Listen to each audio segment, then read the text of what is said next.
የውስጤን ነገር ምነግርህ የማይወጋ ልቤ በአንተ ተማምኖ ተረጋጋ።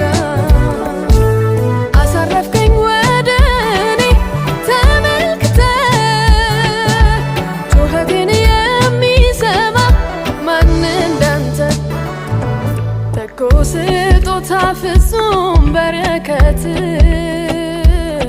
ካንተ ዘንድ ሆኖልኛል